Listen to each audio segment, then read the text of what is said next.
démocratie mooy dund.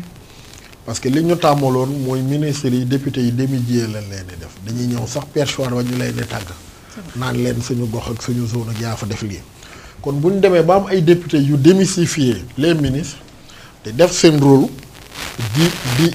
di veiller à li nga xam ne mooy yorin gi ñu war a yor département ministériel yi ne loolu ci sillage rupture bi nga xëy dugal da ngay gis ne démocratie bi mi ngi dund.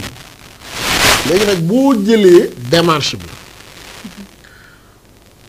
su fekkee ni Guy Marius Sagna c'est un député du peuple am information yu mu am par rapport ak yenn dépense ci ministère u Guirassy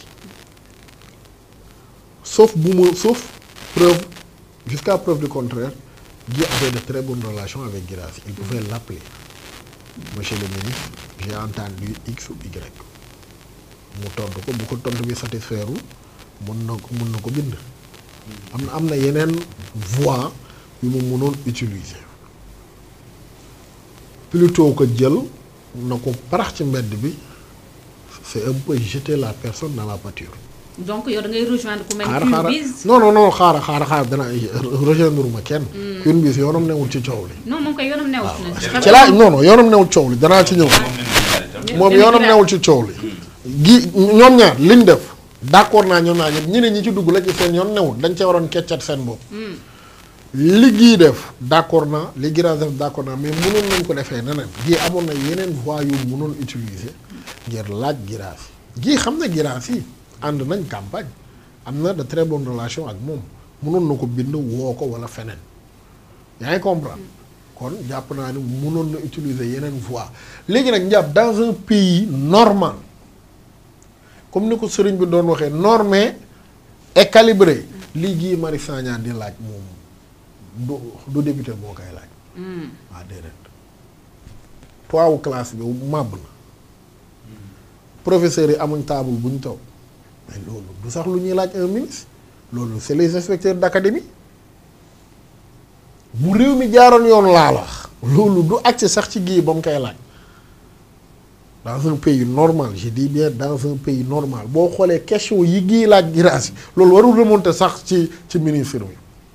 donc on a un sérieux problème c'est-à-dire le débat mënoo trancher mënoo ne Guirassy am dëgg mënoo ne Guy am dëgg li Guy interpellé Guirassy sax waru ci interpellé Guirassy ndax du rôle Guirassy. mais comment ça moo nekk personne morale bi non liiral question ndax dans un pays normal lu mu ko laaj ba dafa bëri lu mu ko laaj bëri ay toit classe bi màbb na table banc yi damm nañ loolu la ñuy laaj ministre de la République quand même nañu waxtaan département ministériel mais le ministre ne gère pas table banc yi nekk fële loolu inspecteur d'académie yaa ngi fi donc da ngay gis ni démarche bi des na léegi nag beneen bi mooy man de bu ma doon Guy beneen démarche laa doon opté parce que question écrite yi itam bu yàggee opposition bi di ci jafandu pour s'opposer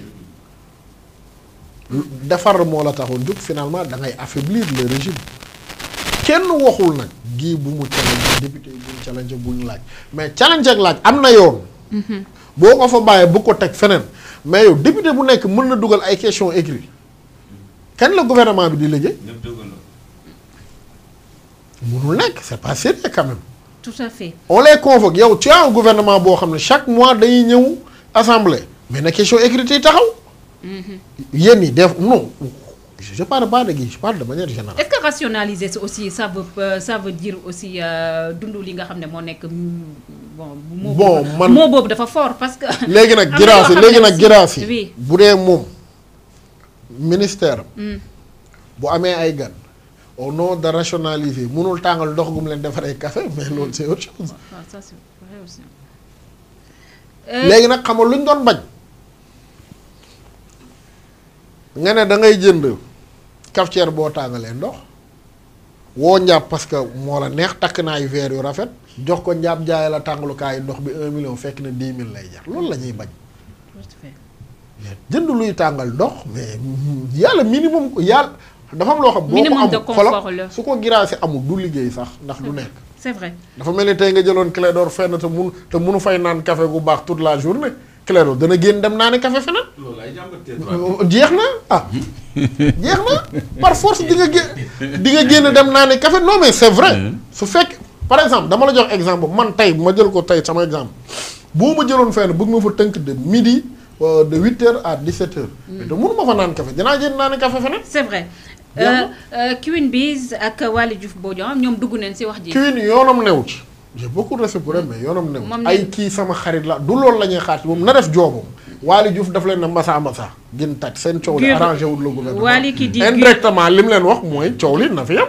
Guy Rassi titre d'un mauvais feuilleton politique. waaw mooy seen coow li na fi yam. seen débat bi arrangé wul la majorité au pouvoir. mais Queen elle n'avait pas à se mêler de ça. Clédor, Guy est-il dans son rôle de député? Mais moi je veux commencer par une question. Est-ce que de vous déposer à l'Assemblée nationale, sur le bureau de l'Assemblée nationale, la question écrite? Non. La question écrite n'est pas sur le bureau de l'Assemblée nationale. Non, non. Discuter ou une Assemblée nationale? Non, discuter ou Assemblée. Ça n'a pas fait l'objet de ça. Da nga koy jox président Assemblée nationale. mu jébal ko kii bi. waaw mais après bu ñu ko defee ñu tontu ñëpp jot si. waaw. voilà. mais déposé wuñ ko. non ça dépend joxe na ko bu ko bindee pare daf koy jox président bi. après mu partagé ko nit ñi. man beneen gis-gis laa ci am. D'abord loolu warul woon nekk débat public parce que gisuma parce que man yàgg naa gis ay questions écrites Assemblée nationale ñu évoqué ko en plénière indi ci réponse wala du jubluwaayu question écrite. Bien sûr.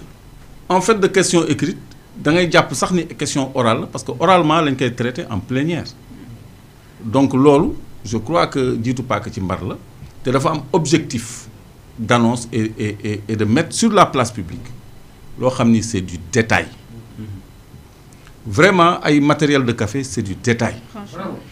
man damay dem ci ay bureau privé NMA pour ne pas faire la publicité par exemple ak feneen foo dem ci salle d'attente bi on te sert du café on te sert de l'eau on te sert des rafraîchissements dans tous les services nit ñi dañuy liggéey du matin au soir dañu am pause café ça veut dire quoi?